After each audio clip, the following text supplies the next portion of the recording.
Phoenix Suns Show. Good morning, everyone. Welcome to the Solar Panel. I'm your host for the day, Zona, aka Brandon. If you're wondering where Dave is, he's currently asleep. I think he quit on the podcast, actually. No, I'm kidding. He's out of town. Got a couple fun guests on today for you guys. Hopefully a good show. This is my first time hosting, so bear with me here. I'll turn it over to Mr. John, Mr. 300. How you doing this morning? I'm doing well, Brandon. Thanks for having me. And listen, if you stumble at any point during this podcast hosting, I host a podcast, Coach Evan B., who's located above me, and he hosts the He's on Fire podcast, so we can definitely help you navigate the hosting abilities. I knew you guys would be great guests. That's why you're here. Take care of all that, and I'll just kind of do my thing. So, Coach Evan, you want to introduce yourself real quick to our viewers? Absolutely. Coach Evan, host of the He's on Fire podcast at He's on Fire Pod on Twitter and YouTube. And you can find me all on there doing everything Phoenix Suns, Arizona Cardinals, Arizona State, and not so much on the Arizona Diamondbacks right now with the whole baseball thing going down, but that's for another pod. Yeah, we want to talk about the Diamondbacks. Not only the lockout, but they're not in the best spot either right now. So we'll get you caught up on last week. Since we recorded, the All-Star game happened. Devin Booker put up 20 points, 5 boards, and 4 steals on 9 of 18 shooting. Played the second most minutes on Team Durant outside of Joel Embiid. So got some pretty good run, got to close the game out. Had a funny moment with Chris Paul where he did the little fake rip through. Obviously, he's not going to go full rip through with, Paul's injury, but that was a cool moment, even though CP only played 2 minutes.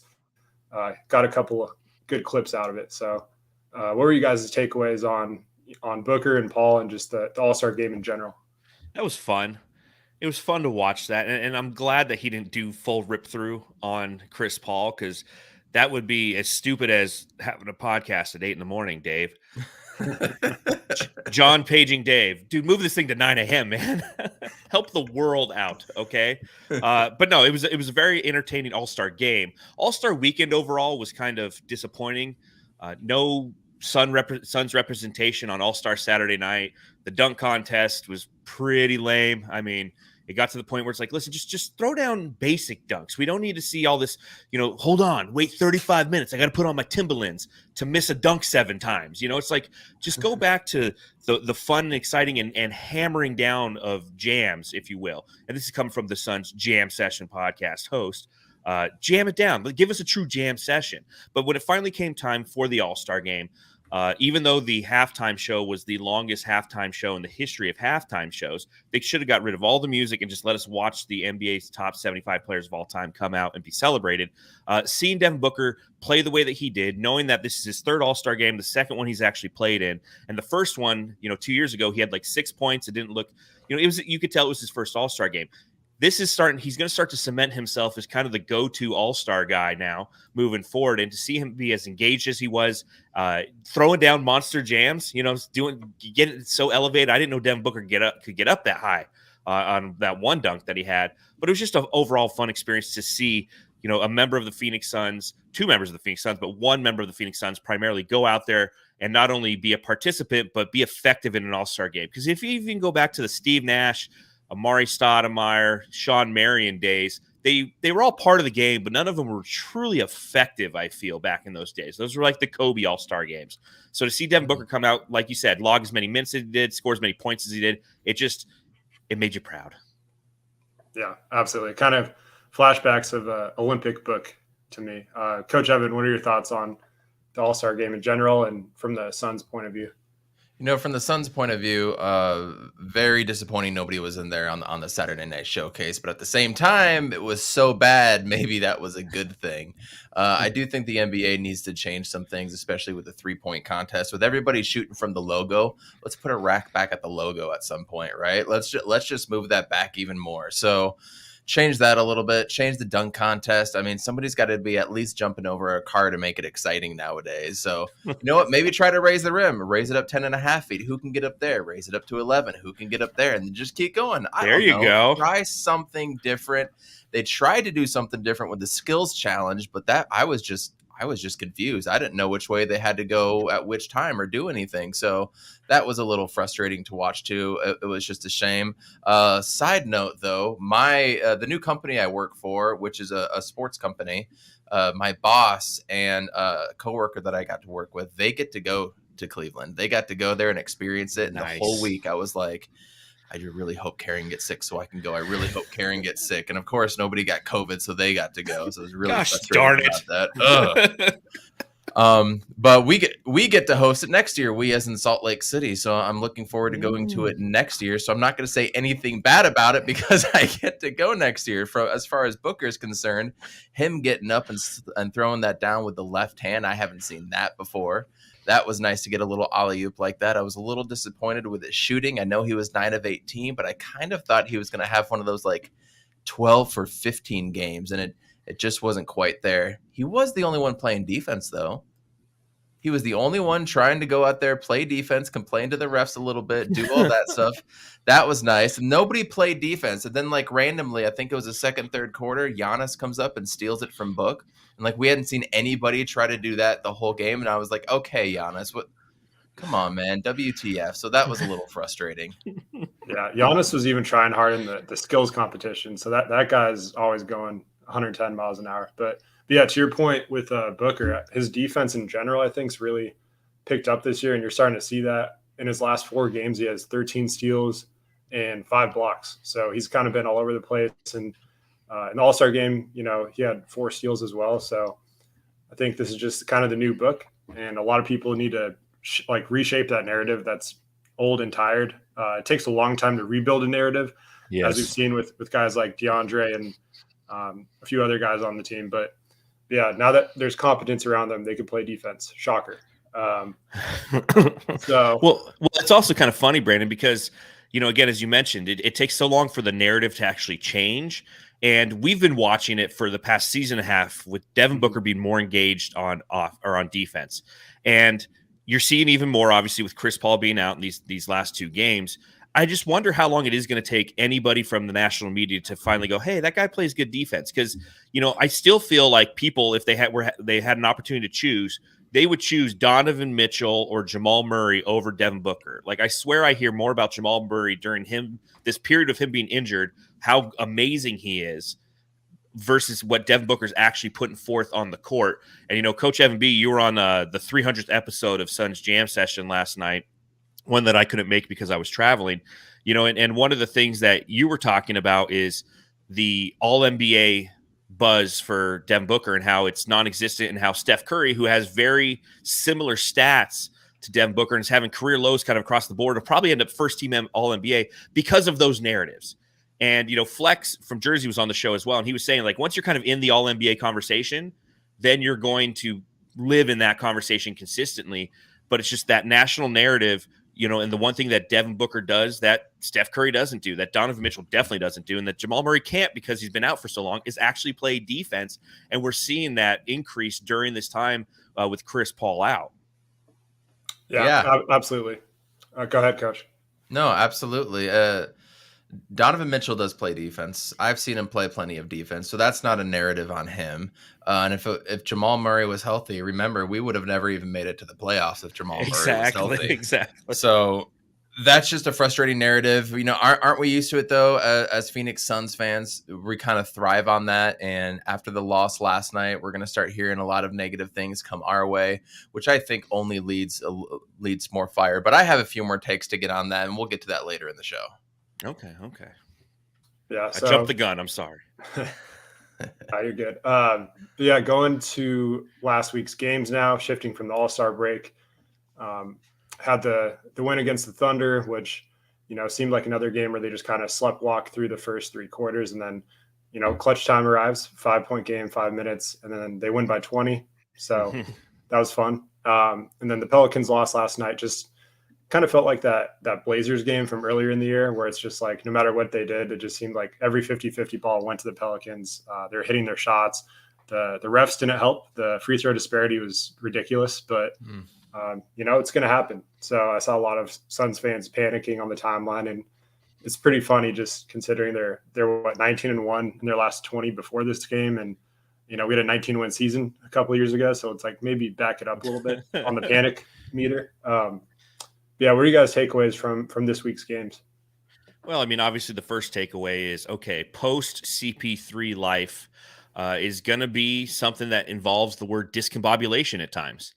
With the point book, obviously something that we've seen numerous times throughout his career, but now with assets around him that actually can be productive, we need those assets to execute. And I think that's one thing that I really took away from the Thunder game is Devin Booker ended with 12 assists, and he could have had 20 if the Suns could just knock down shots, because his gravity going towards the rim would pull the defenders in, leaving wide open shooters, and the wide open shooters just weren't hitting until that final 5 minutes. When we hit the final 5 minutes, Devin Booker kind of took over. The rest of the team started making their shots, and all of a sudden everything was right in the world of the Suns. The other obvious takeaways, like we need campaign back ASAP, because Elfrid Payton ain't going to cut it. Aaron Holiday obviously was out last night. What was the reason he was out? Was it his ankle? His ankle, yeah. Yeah. So, I mean, don't know how serious that is. My assumption is on a back-to-back, it's get him a little rest because we know we're going to need him plenty during these next few games until we wait for CP3 to come back. But, my first initial takeaway is we're going to need some help in that guard area, and we need some productivity from campaign when he comes back. Landry Shamet, please, dear God, do something. Do something, Landry. Like, this is the time. Now is the time why we gave you an extension, the rookie extension, why the James Jones decided to pay you some money, put some faith in you. And don't get me wrong, like, it's a very tradable contract. I'm just hoping that he's productive enough so we can trade him next year, because I don't know how much more of this Landry Shamet stuff I can take, guys. I don't know. I'm right there with you. It's been rough. We're hoping for one of those just like 2-month stretches where he just can't miss, and then a little bit of redemption arc for him, and then maybe you could trade him this offseason. So, Coach, what are your thoughts on these past 2 games? Was very encouraged after the Thunder game. Very encouraged. I didn't think SGA was going to play that game, so he plays, and they're a scrappy team. They're a young, scrappy team, so they're going to get out there. They're going to do their thing every once in a while, and they're going to make their runs. They're going to make it hard for you.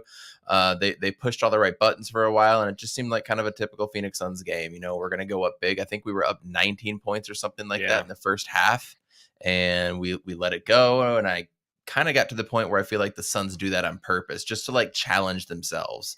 We could make this a 40-point game, but let's go down to single digits and then see what we can do, right? It almost feels like they do that on purpose. And as you said, the last 5 minutes, it was comical. I think I kept the stats until about the 2:12 mark when we were up 15. We had 6 makes and a turnover, and they had 6 misses, 1 make, and like 2 turnovers, or some crazy stat like that. It just inflated real quickly. And I thought it was going to happen last night. I thought we were going to be able to come back. The free throw disparity, I mean, we lose by 15, and they made 15 more free throw attempts, not even shot, that just plain made 15 more free throws. So that's frustrating. The problem that I really had last night was the boards, man. We got out rebounded like no other last night. Valanciunas had 17 boards. DA had 5. I think McGee had 2 or 3. So the big guys were not being able to get the boards last night. So why not bring a guy in like Bismack Biyombo? Why not bring him in, bring that energy that we're missing from an Aaron Holiday, missing from a Cameron Payne, and just get somebody out there that's just active. And we didn't have a lot of active guys last night. And I was honestly really upset with Wingstop. I'm glad Torrey Craig is happy, but I really thought this is an opportune moment and going forward for Wingstop to show out. And for those who don't know, Wingstop is the nickname for Torrey Craig, Jay Crowder, Mikal Bridges, and Cam Johnson. And I guess you could kind of throw in Aaron Holiday a little bit, since he's going to be guarding a lot of perimeter guys. But if we're not going to have CP3 in there, if we're not going to be able to run our typical offense, we need to be able to win the basketball game in different ways. And I thought defensively, this is a good time to kind of showcase different things we can do. And it just seemed like we were not only a step off, we were a step and a half off. The rotations weren't there. When Mikhail's getting blown by, there's nobody back there guarding the back. So everything was just off. Hopefully this is a one-off. And the Landry Shamet point, I just kept thinking this is a one-off season. You go look at his career stats. This is career lows in a lot of different categories. And so I just thought at some point it's going to turn it around. Oh, after the All-Star break, he's going to turn it around. Aaron Holiday's in. He's got a fire under his butt. And that's just not the case. And it's frustrating to watch. Yeah, that's pretty well said. I think just in general, their defense was just a step slow. They were pretty flat-footed all night, and they let the Pelicans get comfortable. And a couple of tic-tac fouls, you're in the bonus, and it just kind of kept stacking up on them. And to your point earlier, I think we're just extremely spoiled as a fan base, because I completely agreed with you that I was just kind of waiting for that comeback because we're so used to it. I feel like it's like, all right, when's it going to happen? And it just kind of never really did. Like they made a couple short runs, but the Pelicans just matched it every time. So I think that just kind of shows you without Chris Paul and without Campaign, who's typically the reserve point guard, along with Aaron Holiday, you're kind of stuck with Elfrid Payton as your only playmaker outside of point book. So a lot of those minutes were pretty rough. Playmaker. Yeah. He makes plays. They're not always pretty though. I'll give him that. Yeah, I think overall it's just kind of one of those nights you just forget about. Starting the All-Star break with the back-to-back is also pretty weird. So, fatigue could also be a factor there. So. They were rested. They were rested in Phoenix for 2 days. We arrive at midnight. It's a back-to-back, which never happens in the playoffs. So let's just hope it's an outlier. And remember, we got our asses really kicked to start off after the All-Star break last year by Indiana, if anybody remembers that game. Yeah. And we were just fine. So well, that's the key. Remember that, Suns fans. It's not the end of the world. It's the 11th loss of the season out of 60 games. I get it. And I guess that's just, social media is a naturally negative place. So anytime anything negative happens, everybody jumps off a cliff, and a loss is a loss. And guess what? No team goes 82-0.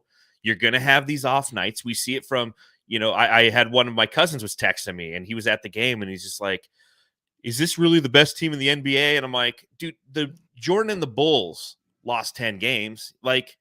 It happens. Losses happen. I wouldn't go as far. Maybe this is a scheduled loss. It's something that we've seen the Suns definitely overcome throughout this season, is those scheduled losses, especially against really good teams, like when they had to play Philly. But at the same time, I'm not going to read too much into it. This is one that you pack into a little, suitcase, you throw it away and just don't ever deal with it again, because there's a lot of things that we're working against the Phoenix Suns. The key here is to, not make this a trend. It's the key here is not to go on a 5-game losing streak. If we start to see 2 or 3 losses in a row, then we're going to have to talk about what we got to do to get Landry Shamet out of town. Again, I'll pull up to his house, I'll pack his bags for him, and I'll drive him to the airport if I have to. But until that point, everyone just needs to sit back, relax, and enjoy the ride. It's peaks and valleys.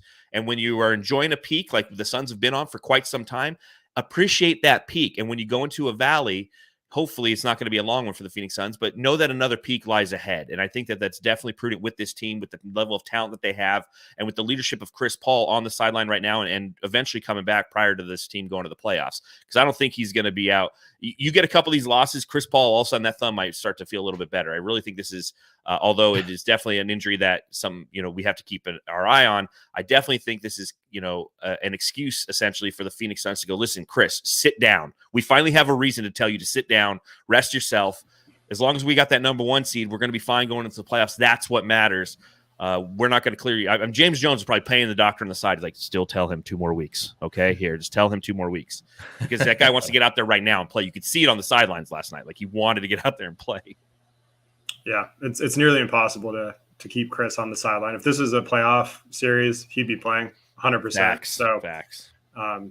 Would he look like typical Chris Paul or a Lakers series Chris Paul? We don't know, but he would be out there. That's for sure. But yeah, I think that's it for the Pelicans game. The panic meter. The only time I really panicked was the Torrey Craig going down with a knee injury. It looked a little awkward, but thankfully he came right back in the game a few minutes later. So dodged a bullet there.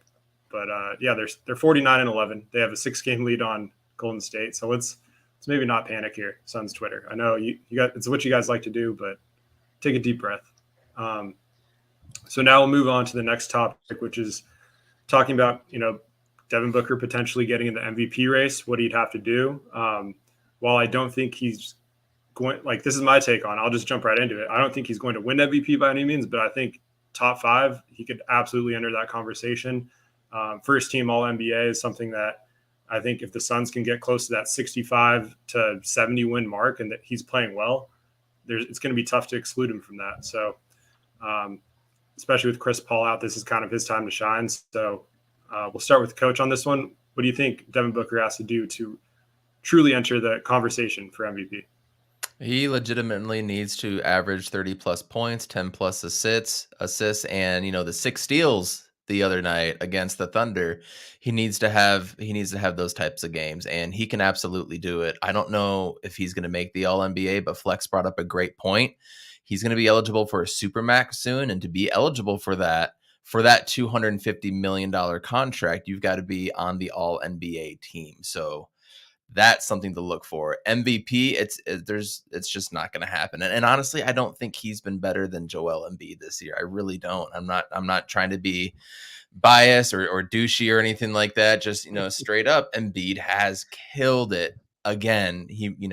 It's arguable that Embiid could have won the MVP last year as well. We could have that discussion. So Embiid's been playing out of his mind. And other than that, you look at Jokic, who's also been playing just as good, if not better than last year. I don't know if there's anything that Booker can do outside of averaging 40 points and 15 assists and 10 steals or rebounds that would put him into that conversation.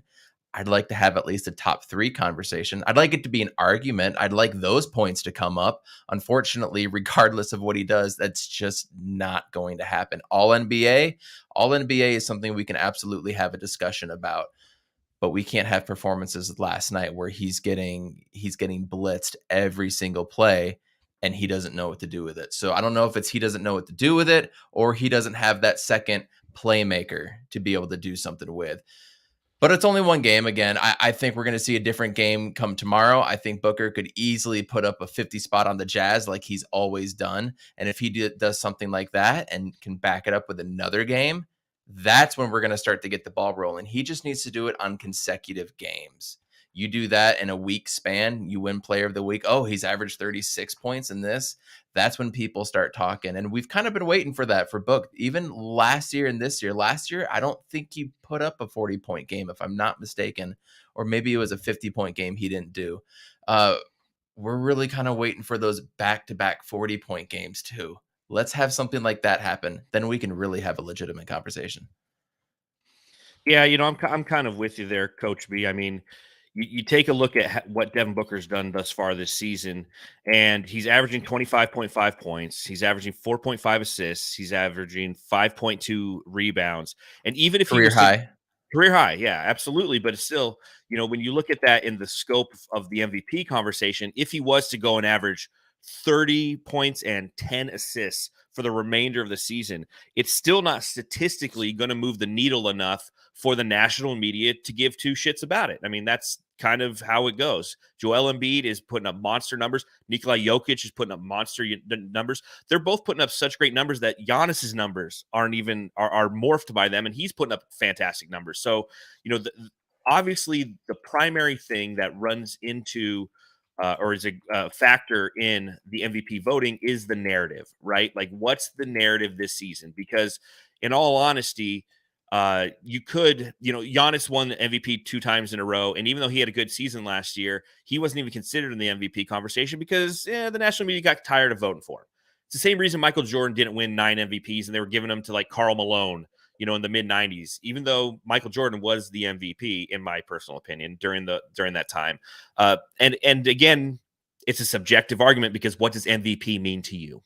Is it the most valuable player to a team? Is it the best player in the league award? You don't necessarily know what it is, and the different media members vote on it based on their bias and what their interpretation of MVP is. So Joel Embiid is somebody who had a fantastic year last year, came up short due to injury. I mean, a lot of people still voted for him number 1 overall for the MVP, but the majority didn't due to the fact that he didn't play enough games, in their opinion, for him to actually earn the award. So it went to Nikola Jokic. This year, he's balling out. He's doing the same things that he did last year, but he's remained healthy throughout the majority of the season. Therefore, this is kind of their opportunity to bestow upon Joel Embiid the award they wanted to give him last year. So no matter what Devin Booker does, he, like you said, 30 and 10, we know as Suns fans what that means to this team. We know how valuable that would be for this team during this chasm of the season in which CP3 is out, but it won't move the needle nearly enough to even get him, in my opinion, in the top 5 when it comes to the MVP conversation, because it's Joel Embiid, it's the Joker, it's Giannis, and then it's, up for interpretation. DeMar DeRozan is getting a lot of pub now because he's gone on this run of over, 35 points every game for the last decade or whatever it is now. I don't know. But again, you're getting a lot of the buzz is generally on the East Coast, and it's going to continue that way due to the performance of these centers who are truly dominating the big game. And it's disappointing that DA is the one I want to step up. And I know we're going to get to that in a second, but Devin Booker is going to have to guide this ship, but you need, Batman needs his Robin right now. And in a league where the big men are going to get recognition for the way that they've dominated, especially over the past 5 years, the conversation during the Steph Curry era was like, hey, is this now a guard-centric league? The big man doesn't really matter anymore. You don't give big men maxes. And then you got every year it's a big man winning the MVP. And again, this year it's the top 3 players in the league are big men. So, yeah, exactly. And to your point on narrative, I think that's everything, especially with voters.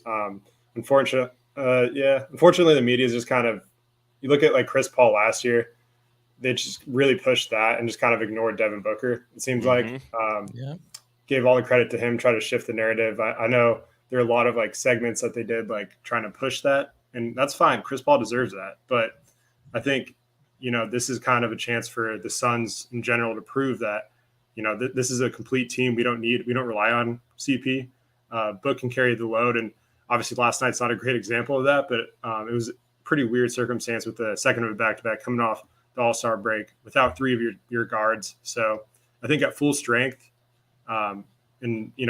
essentially they're going to need DeAndre to step up, like you mentioned, John. But I think at full strength without Chris Paul, this team could still easily be a top 4 seed in the West.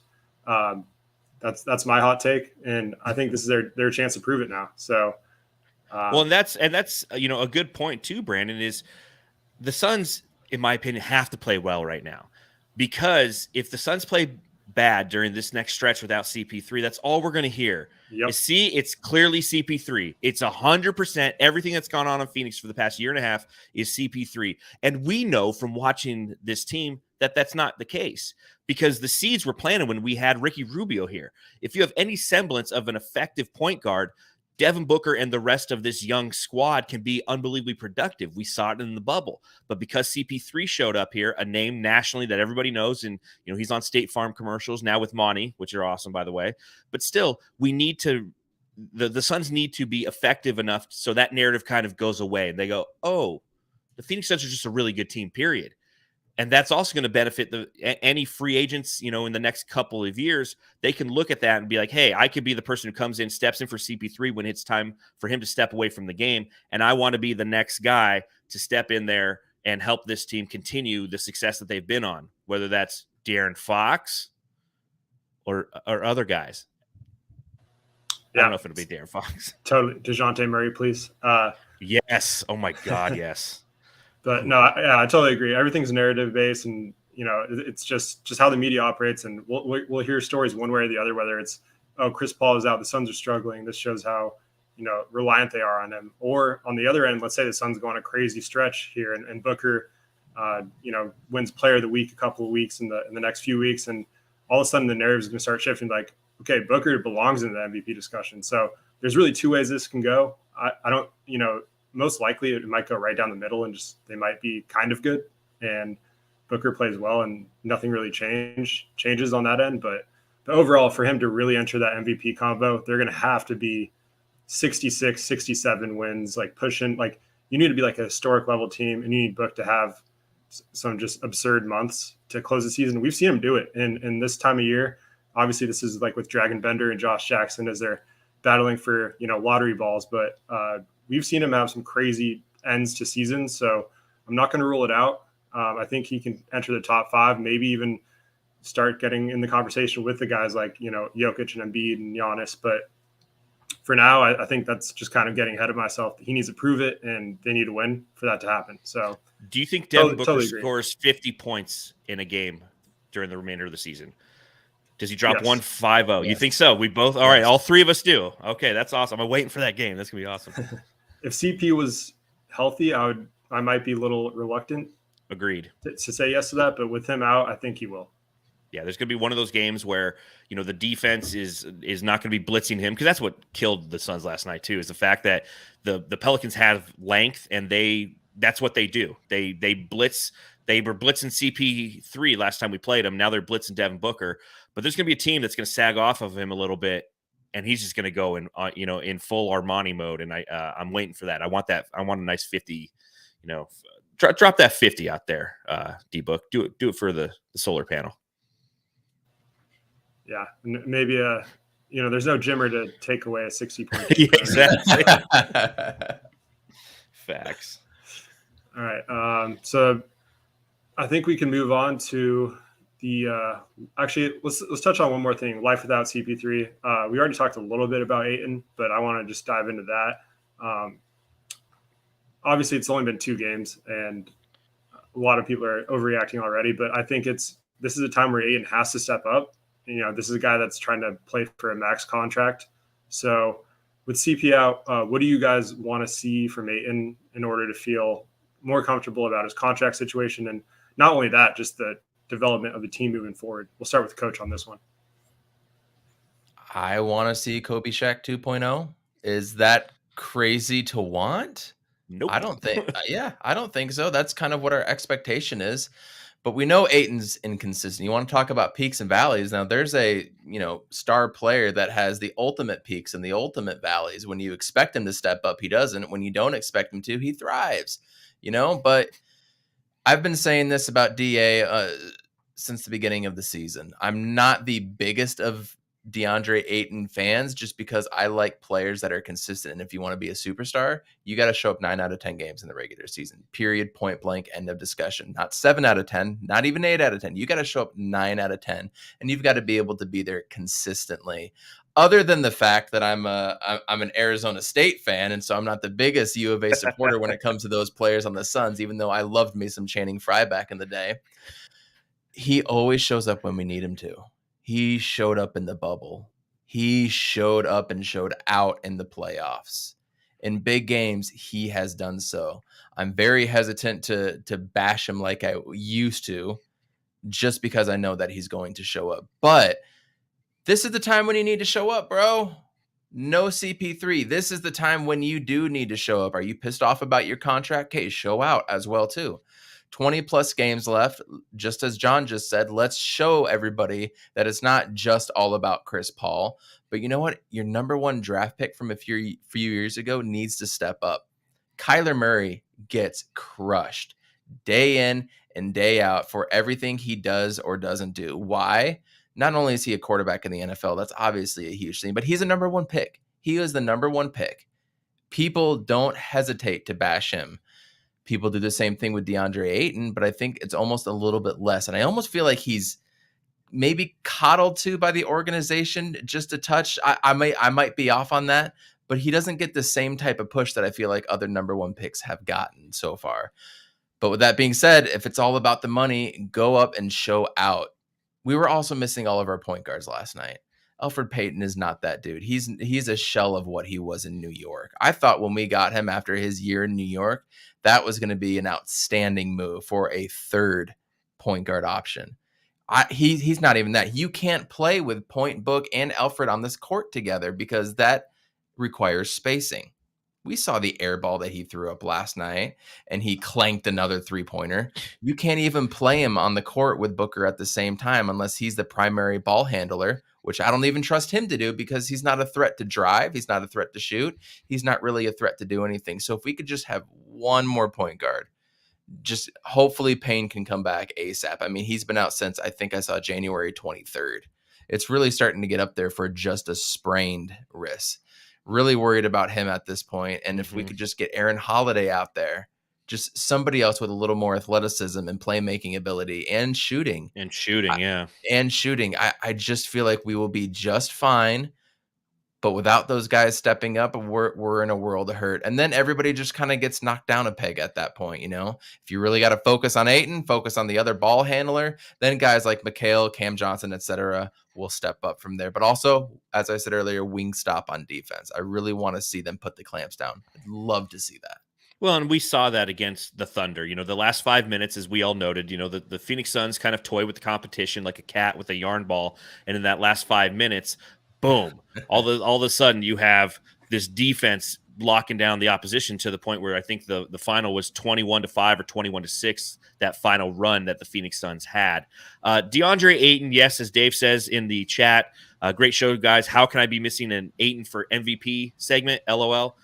Yeah, this is, you know, obviously going the other way. And you're right, Coach. I never thought about it. The amount of, or the lack of crap that Ayton gets for being a number one pick and not being as dominant as a number one pick should be is kind of mind blowing. And I'm obviously an Ayton supporter. I got the jersey hanging up behind me. I love DeAndre Ayton for what he is. He plays like a number 3 pick. I'll tell you that. But we definitely need him to show up in these last, 20 some odd games. And I feel like, first off, against the Thunder, that was their defensive scheme. Their defensive scheme is every time DA gets the ball, we're going to blitz him. We're going to double him. He was getting triple teamed against the Thunder. And it makes sense because the last time we played the Thunder, he crushed them. So they looked at the film and they go, okay, we're not going to let this guy destroy us from the interior. We're going to blitz him, attack him, not allow him to be comfortable. Obviously, Devin Booker running pick and rolls with him is something that isn't, normally results in an alley-oop, and pocket passes aren't where Devin Booker and DeAndre Ayton have developed a strong enough chemistry even over the past, 4 years. But at the same time, looking at last night, 20 points he poured in, 9 for 12 from the field, 9 for 12 from the field, but only had those 5 rebounds. It felt like the Pelicans were really taking him out of the paint, and that was their goal, so he couldn't be effective on rebounding.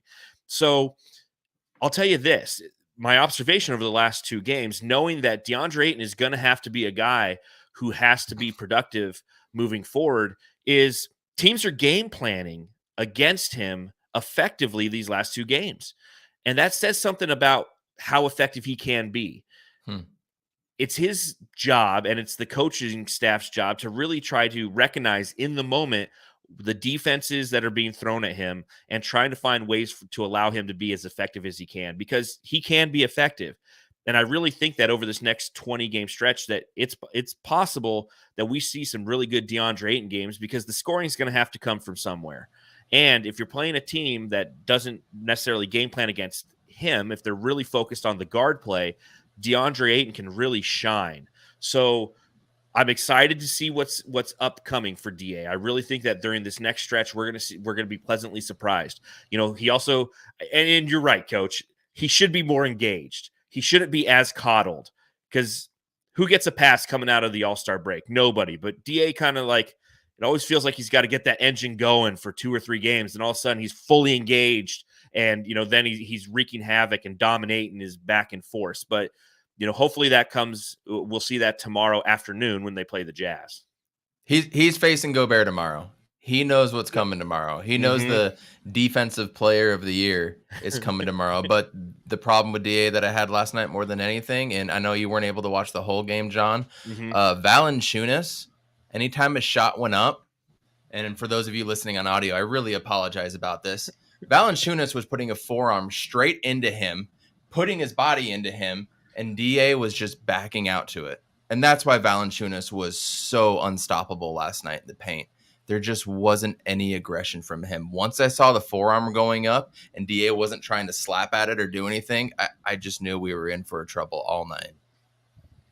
Yeah, absolutely. And I think just consistency is the main thing with DeAndre. We need, like you guys have both said, he steps up for those big games. So it's hard to complain on that end. Like national TV, even dating back to like his rookie and sophomore year, it always seems like he shows up for those games. But now, if he can, we need to get him to do it consistently. That's what stars do, and that's the expectation for him. Because someone that talented, you need him to show up every night and treat every night like a national TV game. So another big thing with him is just conditioning. Like we've seen it before where if his conditioning is not there, then the effort level can kind of wane a little bit. So hopefully he gets his feet under him and can, continue this, this post All-Star break with a strong finish and get going, because they're going to need him. I think him, Cam, and Mikal getting consistent reps offensively is going to be huge for the playoffs. And in a way, it could end up being the Chris Paul injury could end up being a blessing in disguise, just because of the reps they're going to get and the creation responsibilities they're going to be thrown into. That's going to help them win playoff series. Like we saw against the Bucks, there's times where, if Chris and Devin weren't getting going, they just kind of didn't know what to do offensively. So they need those guys to step up, create their own offense, and really just be engaged 24/7. That's what it comes down to. We'll move on to our true or false section now. We're going to have John run that. So take it away, John. All right. Ladies and gentlemen, boys and girls, welcome to the third quarter where we're going to do true or false. I'm going to go through 4 questions with a bonus question at the end. And I'm going to put this out there, and Brandon, we'll start with you. And then, Coach, you'll let me know what your thoughts are. True or false? Question number 1. Devin Booker will surpass the Tom Chambers single-season scoring average record for the Suns of 27.2 points per game. Currently, he is at 25.5. I'm going to say false for this year. I love this question. I think he will, at some point in his career, break that record. I don't think it's going to be this year. Maybe I'm being a little bit foolish there, because he could go on a crazy stretch here and average like 32 points a game the rest of the season and bump it up. But I'm going to go false on this one. What do you think, Coach? Do we happen to know what he would need to average to get that throughout the rest of the year? I'm trying to do like the math in my head, and I'm like literally in Excel right now trying to figure that out. So you keep talking. I'll try to figure it out. I tried to do the math too, and I just could not. It's too early for that. If it was 941 and not 841, potentially we could have done it. But, I'm going to say no, just because I think he's going to be more focused on passing the ball right now as well, too, and a little bit less on the scoring front. I do think he's going to drop a 50-point game at some point, but I think he's learning a lot from Chris Paul from that point book mentality. So I'm going to say false. He is going to get a 50-point burger sometime, but he will be averaging, I think, 30 while Chris Paul is out, but I don't think he's going to be averaging what maybe the 34 or 36 it's going to cost him to get there. Yeah, it looks like it's around 37, I think. My math is probably wrong, but 37 points a game, I think you're both, correct. It's false. He's going to have to be too much of a playmaker. If this was Chris Paul is healthy and Devin Booker gets on one of those heaters, which definitely would be plausible if CP3 was available, I could see it happening. And I agree with you, Brandon. I definitely think that it's something that he will do moving forward in his career. I mean, he got close a couple years ago. I mean, he's averaged 26.6, I think, twice in his career.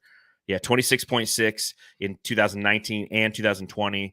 And he has 25.6 last year, and that's currently what he's at right now. So although I would like to see it, it's funny because like literally every year I'll write this piece for Bright Side of the Sun with about 20 games left, and everybody in the comments blows it up and it's like, who cares? We just want to win a championship. I'm like, okay, I care about these things. Like Tom Chambers has held that record since like 1989.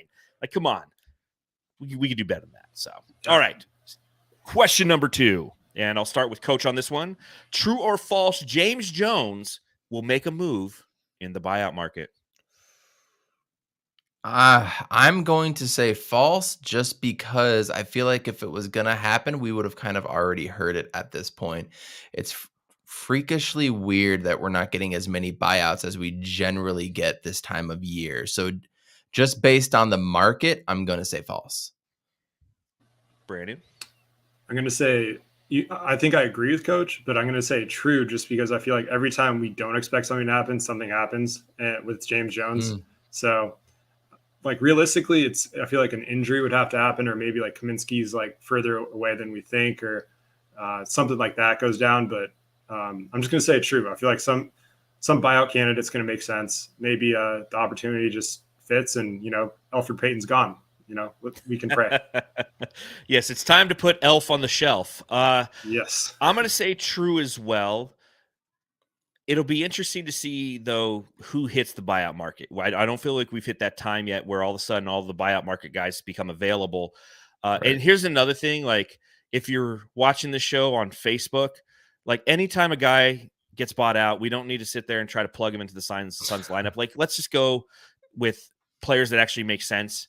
You know, I swear every time I see any guy get dropped or cut by a team, they're like, that he'd be a great fit for the Phoenix Suns on Suns Facebook. Love you, Suns Facebook, but at the same time, like, pump the brakes, okay? We don't need to plug every free agent into this team. So, but again, I say true. I think, like as Zona said, James Jones does what you don't expect him to do. And although he hasn't displayed an affinity for navigating the buyout market, I wish he did last year with JaVale McGee. Man, did I push for that on my podcast? That would have really made a difference for the or team. Biz last year. Or Biz, yeah. I was on top. I wanted both of them. I think I was on with Brandon Clean last year. I remember talking about that. I'm like, Bismack Biyombo. I'm like, bring him in. But yeah, we definitely need to put Elf on the shelf. He's not the answer anymore. He's easy to cut. So let's bring in somebody else. Question number 3, and I'll start with Zone on this one. The Suns finished the season with the best record in the league. True or false? True, and it'll be by 3 or 4 games. I think this team is going to keep winning. Obviously, that's with the hope that Payne and Holiday can return relatively soon. But yeah, I think at this point they have too big of a cushion for them not to, bearing disaster, injuries, or something like that. So I'm going to go true with this one. Coach? The answer kind of scared me towards the end. Too big. God, John, didn't that sound like an answer we said with the Arizona Cardinals this past Stop. year? No. No, You know what? but Here's the difference. Cliff Kingsbury, exactly. We have Monty Yes. Williams. absolutely. But I'm not going to come on this podcast and say false that we're not going to do that. It's absolutely true. We're going to find a way to come back and do what we do and be just fine. Chris Paul, as you guys said, he's going to be playing. If this was the playoffs right here, we're going to be fine. We're going to have the best record in the league. We're going to go in as the 1 seed, and everything's going to be all merry with roses and butterflies and rainbows from here on out. I'm going to agree with the butterflies and rainbows. Maybe throw a unicorn in there. Yeah, we're finishing with not only the best record in the Western Conference, it's the best record in the league. That's a fact. There's 22 games remaining for the Phoenix Suns. You know, essentially, if the Warriors were to catch the Phoenix Suns, because they have a 6-game lead on them right now, going from a math standpoint, the Phoenix Suns would have to go 12-10, and they would have to go 18-4. I think they have a 5 or 4 or something. 4, yeah, something like that. I mean, I don't see this. I don't see the Suns going 12-10 the remainder of the season. If that's what it takes for the Suns to lose that 1 seed, that's not going to happen. So the Phoenix Suns, and I like what you said, Zona. I could see us ending with like a 2.5, or not. You can't do halves at the end of the season. A 3 or 4 game lead in the Western Conference, holding down that number 1 seed. The Warrior schedule is also way more trickier than ours is. I mean, their next 6, 7, 8, 9 games are all against playoff teams right now too. Big difference in schedule disparity as well. Well, we have like a nice little home stretch too. I mean, last night was game 1 of, I believe, 5 consecutive games at home. So, this is the time when the Phoenix Suns can, sit back and string together some wins that, again, every win right now is massive. I was saying this on my podcast. I feel like every win counts as like a win and a half right now without CP3, because you're coming to that finish line, and every time you get a win, that's another opportunity for the Warriors to stay away. And you want that 1 seed. And I get it. Like, if we get the 2 seed, again, we are the ones who knock, as Espo likes to say on the PHNX podcast. We are the ones who knock, and teams will be afraid to play us in the playoffs. But I still I don't want to have to play the Warriors or the Memphis Grizzlies in round 2. Save that crap for the Western Conference Finals. Facts. So, all right. Question number 4, and I'll start with Coach on this one. DeAndre Ayton will average 20+ points per game during the remaining 22 games. True or false? False. I think he's just a little too inconsistent to be able to do that. I also think, though, it kind of has to do with the defensive end. He's going to have to guard some big bodies in a lot of games. He's going to have to guard Giannis again, Embiid again, Jokic again, and I think that's going to take away from the offensive end. So, I mean, just based on the defensive matchups alone, I'm going to say false, but also because of his highs and lows. And as you said, it does take him a few games to get his legs under him, just like Lissy said on the podcast last night. So maybe it's going to take another 1 or 2 games to get there. It's going to be hard against Gobert to get over that hump unless he's beating him down the court, which he can do every single time. But just purely based on defensive matchups, I'm going to say false. Zona? Yeah, 20 is a good number. I think it's going to be close to that. I'm going to go false. I think it'll be like 18 and 19 range. There's going to be nights where either offensively he doesn't have it or he doesn't need to. So especially with the guard situation, kind of like flashbacks of early career DeAndre where no one can make an entry pass. Hopefully it doesn't get to that point, but I think without CP, there's not a ton of playmaking that will help him get to that 20 plus point per game mark. So I think it's going to be close. I think he's going to have a stretch where he's averaging, 20 plus points for like a couple weeks, but consistently, like I think it's going to fall just short of that. So that's a good question. So through the first 2 games without CP, he's averaging 13 points, 6.5 rebounds, 1.5 steals, 2.0 blocks, 3.5 turnovers. Gross. I'm going to say true. I got faith in you, DA. Welcome to the Ayton for MVP podcast. Yeah, Dave. No, I definitely think that, you both bring up valid points. The playmaking needs to occur for him to get those quality looks. And Brandon, I kind of had a flashback to his first 2 years in the league when no one could create an entry pass to him. God, I forgot how bad that was, man. I'm still scarred. Seriously, it wasn't until Ricky Rubio showed up. You're like, oh, you can actually get the big man. I mean, I remember like Kelly Oubre would throw entry passes to him, and he'd end up 20 feet from the basket because they didn't know how to get it into him. So, but I think that DA, again, his engagement on offense will lead to quality offensive looks, and I have faith in the big fella. I really do. And the points have to come from somewhere. One thing that I got to say is the Suns will go as the Twins go. Cam Johnson and Mikal Bridges, that is. I really believe that. They have to provide those extra points that are going to allow the Phoenix Suns to navigate victories. But I can definitely see DA putting up plenty of 25, 22-point performances simply by, again, being active. The one thing that I feel like, as you mentioned, Coach, if he uses his leverage properly in the paint, he can get some of those cheap points off of offensive rebounds and things of that nature. So I have faith in you, DA. I have faith in you. Attaboy. All right. Let's podcast of optimism, fanning the flames. Bonus question. The Suns will win 65 games or more this season. That means they have to have a 16-6 finish or better. Zona, what do you think? I'm going to go true. I think it'll be exactly 16-6, right on the button. So, the Suns are going to break a franchise record. It's going to be great. Oh, that's awesome. We'll see how they get to it, though. I know their schedule lightens up a little bit, and once they get their guards back, I think they're going to go on another run. They have one more in them. I don't know when it's going to start, but it's going to start. So, true. Coach, what do you think? Absolutely true. Absolutely. We're going to get 65. We might even get 66. But why not go 67? This team has shown that they can win games in different ways. They can turn it on at the 5-minute mark. And as long as we're, 37-0 going into the fourth quarter with the lead, as long as we can secure that, we're going to be just fine. I mean, absolutely true. 65 plus, best team in Suns history, number 1 seed. Let's go. They just need to win 14 more games and they break the franchise record. Like, think about that. 49 wins currently. 14 more games puts us at 63.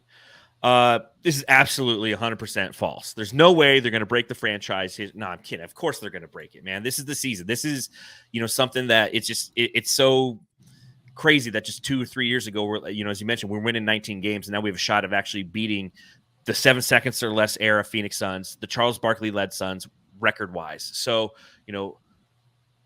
focus in, Suns. We want this one. We definitely want this one. Go win 67, huh? Let's do that. So, real quick before you get on, were you guys really rooting for the 18-game win streak to get that record earlier in the season? Absolutely. Were you a big proponent of that, or did you not Absolutely. really care? Yeah, absolutely.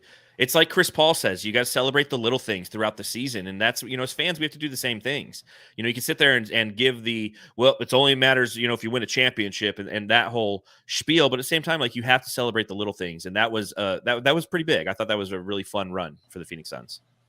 Yeah, I really wanted to hit 20 because 20 plus, I feel like those, like, once it hits that, milestone type number, those are the ones that not only Suns fans never forget, but like the NBA world doesn't forget. So they're so close. But that was an awesome run. And I think just looking at their record this year, it's just like the Chris Paul injury kind of sucks because they would have had a legit shot at hitting 70 wins, I think. If CP is healthy. Like, legitimately with the way they're playing, I think they could have hit 70 or maybe 69, which would have been nice.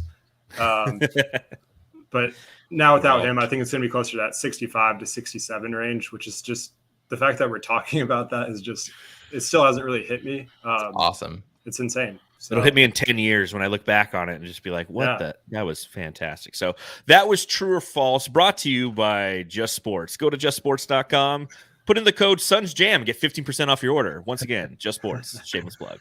There you go. What an audio voice he has, huh? He's perfect for the radio. Come on. I got a face for radio. All right, now a quick transition. The fourth quarter. Those are beautiful transitions. Dave doesn't use them anymore. So I know he doesn't. I made those specifically for him. I'm like, it's such a great, quick. I use the Kevin Harlan voice and everything to make those. Use those, Dave. Come on, those are quality transitions.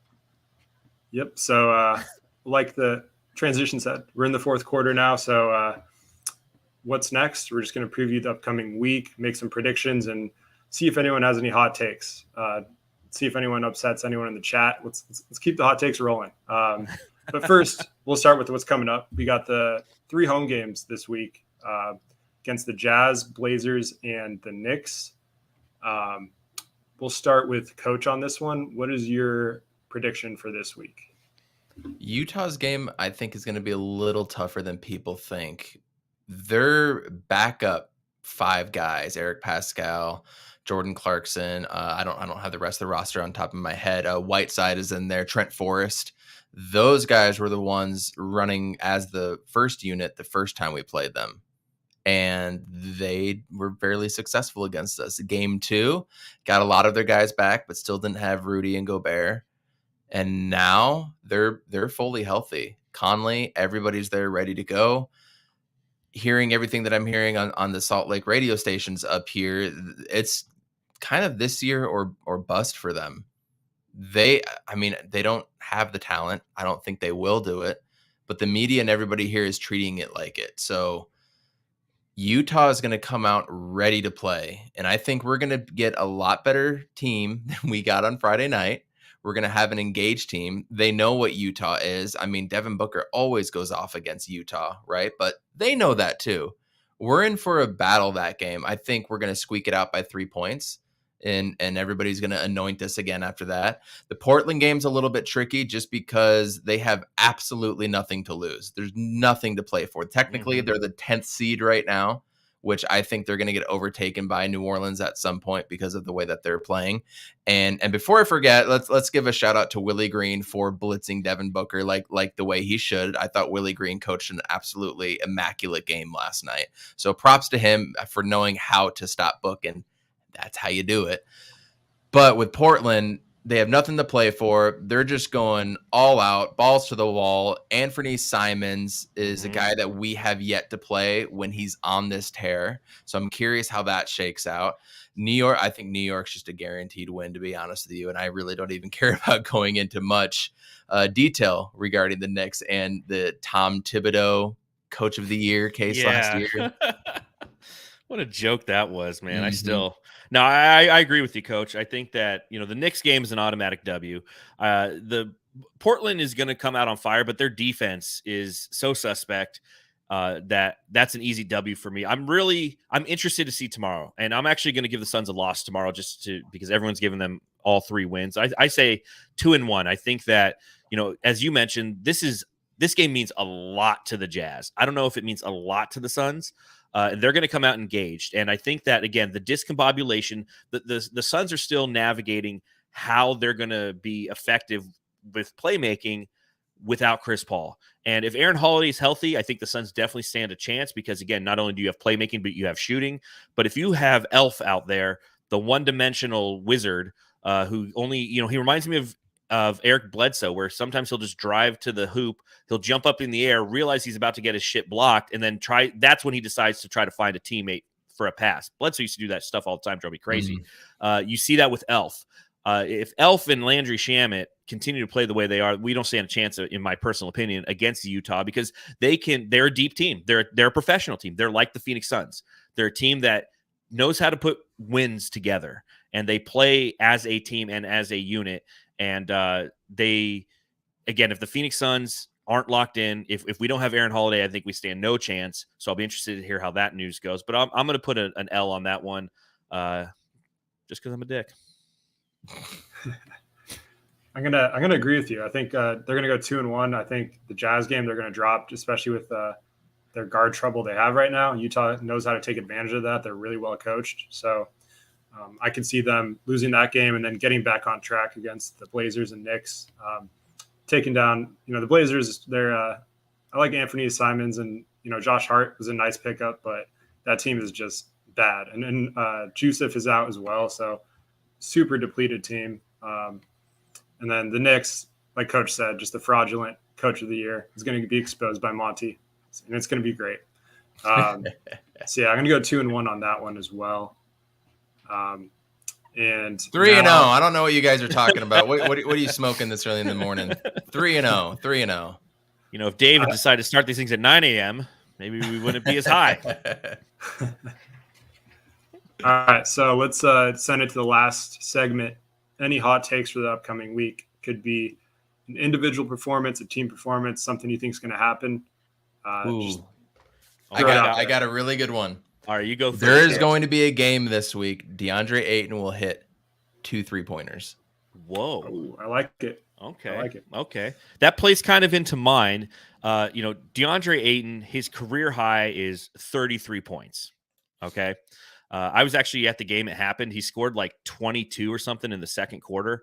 It was fantastic. He's going to go for 40 this week against Portland. I'm calling it right now. Like you said, Nurkic is out. It's a team that doesn't really play defense. He's going to have a lot of opportunity. I think that we're going to see a 40-point performance from DA, and it's going to help my case for him getting over 20 points over the last 22 games, 20 points per game. So I think that we're going to see a 40-burger from DA, and all of a sudden everybody's just going to kind of be like, you know what? DA, he's amazing. And then he'll come out against the Knicks, and he'll score like 6. Inconsistent DA. Yeah, I could see that. I think Ayton's going to have a lot of stretches like to close this year where in the first half, he'll score like 21, and then second half he comes out, they just, he'll have like 4. Yeah. So, but when he's in that mode, if he can put it all together for 2 halves, I could see that happening for sure. It is happening. It is happening. I love it. Put it in the universe. Yes.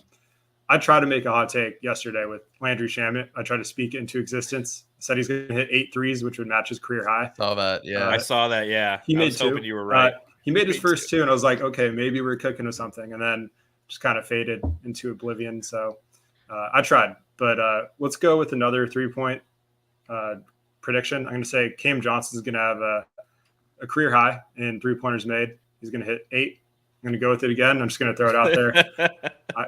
He needs to shoot. We need Cam to shoot 10+ threes a game with CP out. I've said that even with CP healthy, they need to use him like a Duncan Robinson, where you're just, forcing him to get those shots up, because when he's confident and he has a shot going, that opens up the driving lanes for him and allows for some more PJ Tucker type dunks, which are always fun. But yes. I like it. Let's go. Cam Johnson. I mean, again, he's getting those starts now. The opportunity is definitely there for him. He's just got to execute. He shot 10 threes last night and he only made 3. Shot 8 the night before and made 4. So, the opportunity and the shot attempts will be there. It's time to make Zona look good, Cam. Hit 8, please. Okay? Make us all look good. How about that, Suns? Let's go. 8 for 11. That's what it's going to be.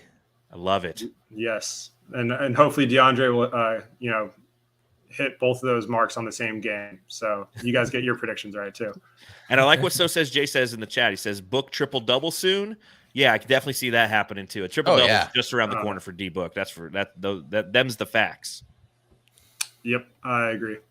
All right, guys. We're a little over an hour now, so let's wrap this thing up. John, tell us where we can find you and your work, and flex a little bit about your 300th episode. That's well, no, I appreciate it. Suns Jam Session. Obviously, we go live after every Phoenix Suns game, so you can follow us on Twitter at Suns Jam. Stop by the YouTube channel and listen to us wherever you get your podcasts. And yeah, it's been kind of a crazy journey. Once upon a time, we started as the Solar Report podcast, and Dave didn't take too kindly to that. He's like, Solar Report, we're the solar panel. I'm like, Solar Report just sounds good. So, but we changed our name. We became the Suns Jam Session after starting a relationship with Bright Side of the Sun, which is where you can read all my fun takes. I'm putting together one today that I'll post a little bit later today. But yeah, follow the show at Suns Jam. You can follow me at Darth Voita. You can follow my co-host Matthew Lissy at Matthew Lissy. And thank you for anybody who subscribed, rate, and reviewed it, and gives us a thumbs up. Do the same here, please, because Solar Panel is awesome. Yeah, shout out to Suns Jam Session. You guys are killing it. We put in the work. You do. Coach Evan, tell us where we can find you. Yeah, hey, going on after every single game is tough business. I know firsthand of that. So props to you guys for doing that. And again, congrats on 300. At Coach Evan B on Twitter and at He's on Fire Pod. He's on Fire Podcast on YouTube. You can find us on Spotify. What is it? Apple Podcast and Google Playlist. I don't even know what they all are anymore. So any audio platform, you can find us there. We go on every Wednesday and Sunday night at 9:30 Valley time. So catch us on there. Brought to you by the ASAP Sports Network and the future home of the Arena Football League as well too. So we will be the official carriers of the Arena Football League, and you'll be able to catch all Rattlers content on us, our podcast as well too. So Come on by, subscribe, join, and I'll be inviting these two guys on as well as Flex in the near future. Shout out to the Rattlers. That's my organization right there. So yeah, love it. But yeah, thank you guys for coming on. Appreciate your time. Thank you. You could find me on Twitter at ZonaHoops_. My work on brightsideofthesun.com, ZonaHoops.com, all that fun stuff. We'll close this out with a quick ad. Make sure you check out our midweek episodes. And thanks for tuning in, everyone. Happy Saturday. Go Suns. Amen. For those watching this episode on YouTube, I've got some news for you. You're only getting half the story. The Solar Panel Podcast delivers you an additional special episode every Wednesday with a national personality from places like The Ringer, The Athletic, Bleacher Report, Sports Illustrated, ESPN, NBA.com, and everyone else. You'll hear what the non-locals think about the Suns and the NBA in general. It's a new feed, though. You've got to click some buttons. Forget the old one. Get the new one. Go to your favorite pod app, search for Solar Panel Podcast with the orange logo. While you're there, subscribe, rate, and review. And if you leave me a 5-star review, I'll give you props on the air.